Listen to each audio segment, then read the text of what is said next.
Como um cientista político, você está estudando economia para entender como ela define muito dos processos políticos, isso a gente sabe há muito tempo. Mas a sensação que eu tenho observando nos últimos anos, nos últimos meses, no fundo acho que isso acirrou, e a eleição do Donald Trump acho que representa isso mais do que qualquer outra coisa, é que a economia já não está mandando tantos assim no imaginário da maioria das pessoas que votam. Há um descontentamento, não necessariamente econômico, mas com o establishment, com o sistema político em si. A economia americana está com um desemprego muito baixo.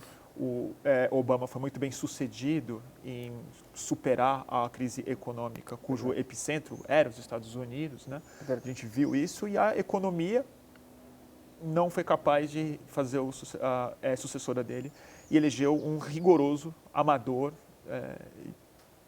meio instável para falar o mínimo.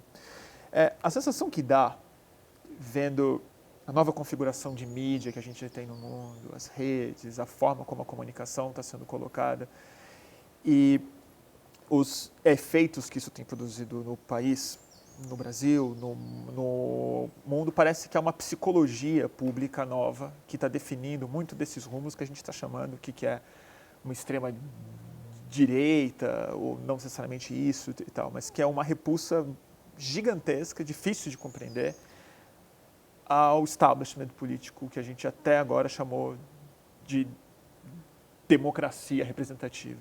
Eu queria saber um pouco como você enxerga isso, de onde esse fenômeno se explica melhor. Acho a pergunta muito boa, Bruno. Agora, eu acho assim, por exemplo, Brasil e Estados Unidos, neste particular, são incomparáveis. A questão econômica no Brasil, ela decide. Pelo simples fato de que, infelizmente, uma boa parte da população vive numa situação de tal precariedade que qualquer piora a coloca numa situação desesperada. E, na verdade, nós não estamos falando de uma piora qualquer, nós estamos falando de uma piora severa que já dura 2 anos e promete durar mais algum tempo, eu espero que não muito, entrando 2017 adentro. Portanto, nós estamos falando de um enorme contingente de brasileiros que... Uma frustração especialmente grande porque tinha sentido uma relativa melhora também. É mais do que frustração. Claro, tem frustração também, mas além da frustração tem uma situação que vai caminhando na direção do desespero, né? Nós temos que entender o que é a realidade social do Brasil, né? São pessoas que não têm onde se apoiar. Então, isso daí torna o problema econômico absolutamente inescapável num país como o Brasil, inclusive nos seus reflexos eleitorais. Se a economia ficar como está, melhorar ou piorar, vai incidir diretamente sobre o humor, né, e as preferências do eleitorado, por exemplo, em 2018. Agora, no caso dos Estados Unidos, no caso da Europa, o que eu acho que você tem é uma reação de setores sociais que vão sendo, digamos, atropelados pelo desenvolvimento do capitalismo, da maneira como ele se dá, né? E esses setores são setores muito variados, porque você tem desde, por exemplo, no caso dos Estados Unidos, operários industriais que perdem o emprego e não vão recuperar mais, porque essas indústrias foram embora e não vão voltar, a menos que o Trump consiga fazer um milagre. Até, por exemplo, cidades do interior dos Estados Unidos que têm um modo de vida, um estilo de vida tradicional e que vão sendo esvaziadas pelo novo tipo de desenvolvimento do capitalismo, que é esse capitalismo globalizante, né, e financiarizado. E liberal, de alguma forma. Também liberal, sem dúvida. Cultural também. Liberal, que mistura tudo, sem dúvida, isso é bem lembrado. Então, você tem digamos, uma coalizão entre, digamos, os prejudicados, né, pela globalização. No caso da Europa, por exemplo, a entrada em massa de imigrantes que vêm de outras regiões do mundo, né, extremamente necessitados de trabalho, de apoio, de benefícios sociais, e setores da sociedade ficando, digamos, da sociedade europeia, ficando em dificuldades evidentemente que não são sentidas pelos afluentes, para aqueles que estão realmente ganhando, certo? O problema é que isso é uma consequência, na minha opinião, claríssima do neoliberalismo, ou seja, uma política que visa desregulamentar, que visa tirar o Estado do meio do caminho, que visa transformar ao máximo possível todas as relações em relações de mercado. E as relações de mercado, elas não são relações civilizadas, elas são relações em que quem ganhou, ganhou, quem perdeu, perdeu, e quem perdeu fica completamente sem proteção. Então, eu acho que você Isso afeta a psicologia profundamente também, né? Profundamente.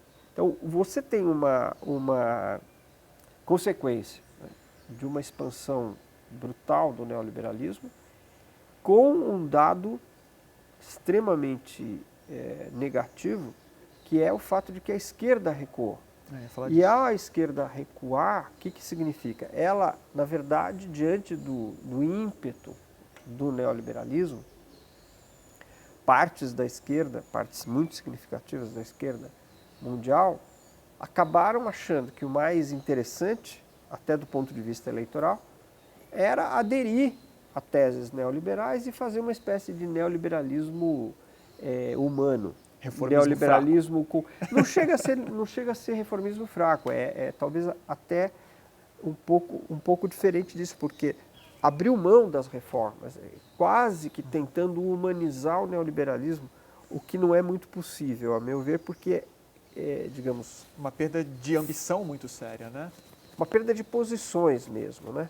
E com isso, o que aconteceu? Que quem começou a dar resposta para esses setores foi a extrema-direita. E por isso que ela está... A radicalidade sobrou inteira na mão de uma A extrema-direita, nova. exatamente, começou a pegar essa frustração e transformar isso numa plataforma política que está, neste momento, em visível ascensão no mundo inteiro. Aí nós precisaríamos, digamos, de uma outra conversa, num outro momento, para discutir como que especificamente essa onda vai bater no Brasil, né? Que tem a sua própria conformação. Da direita, você fala. Essa onda da extrema-direita. Você se preocupa em relação a 2018? Você acha que ela tem uma potência capaz de estourar como nos Estados Unidos? O filho do Bolsonaro teve 14% no Rio, sendo um candidato péssimo, né? Olha, eu não acho que hoje, dezembro de 2016, exista no horizonte um perigo de extrema-direita no Brasil. Mas eu acho que já dá para dizer uma coisa que é suficientemente importante.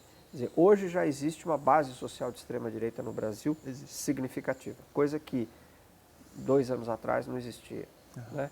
Então, nós temos um fenômeno político novo. Não é um fenômeno político majoritário, ele não tem a dimensão que teve nos Estados Unidos, com a vitória do Trump, ou que teve, né, anteontem na Áustria, 45% dos votos, né, perdeu, mas teve 45% dos votos, ou que pode vir a ter na França, por assim.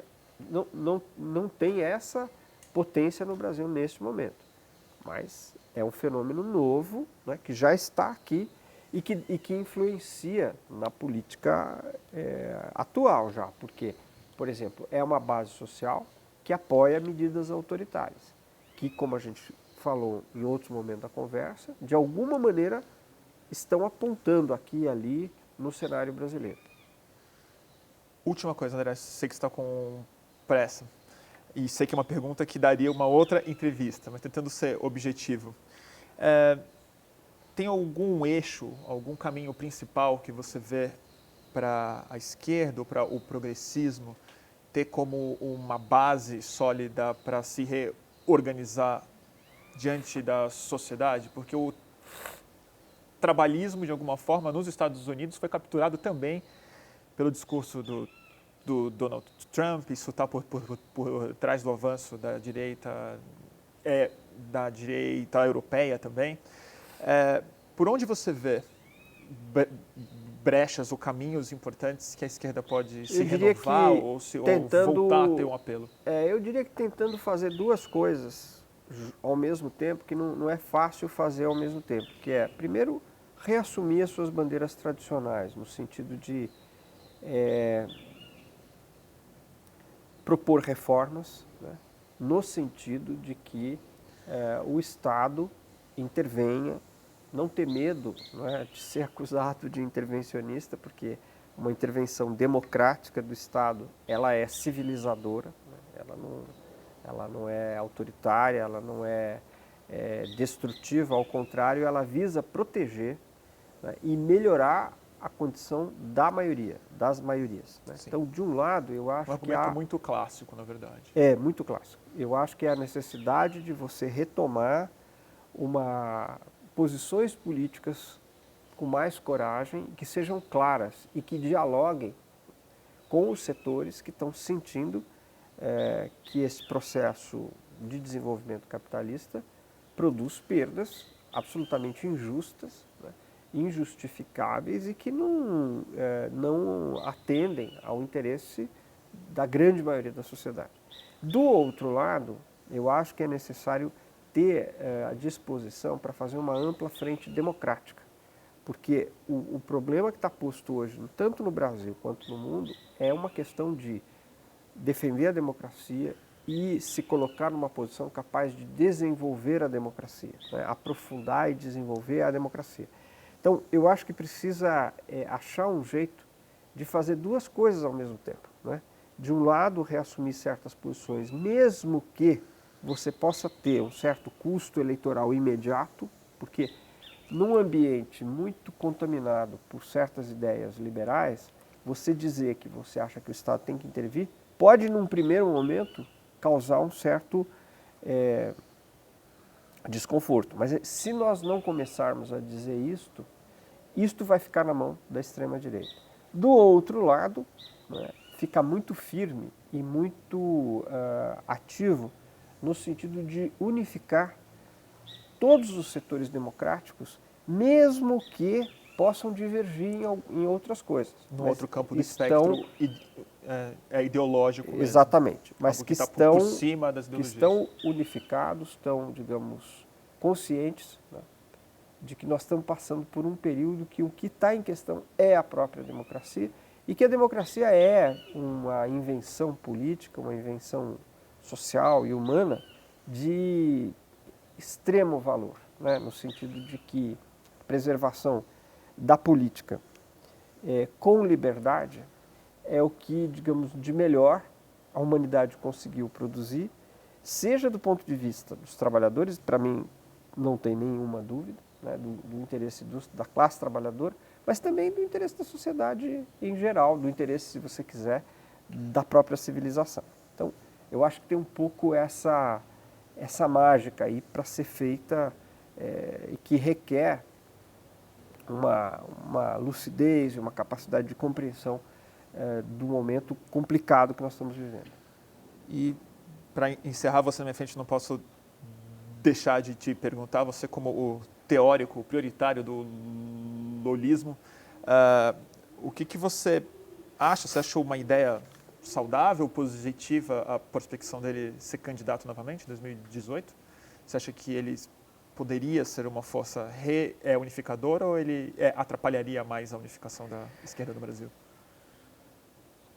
Olha, eu acho que a candidatura do presidente Lula é praticamente natural. Digamos, ela é uma candidatura posta, mais desejável? Quase que, digamos, você não tem dúvida sobre isso, no sentido de que ele é uma grande liderança popular, né, e um político que tem uma visão grande do Brasil. Né. Então, nesse sentido, eu acho que não é nem o caso de, vamos dizer, quase que não há discussão a respeito, né, a candidatura dele está posta, queira ele ou não queira e tal, a candidatura dele está posta. Queira ele ou não. Agora,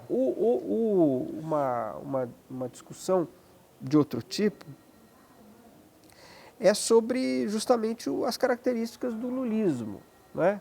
Ou seja, precisa ver digamos, qual é o saldo que vai se tirar dessa experiência, né? Porque o que eu estou tentando mostrar no artigo,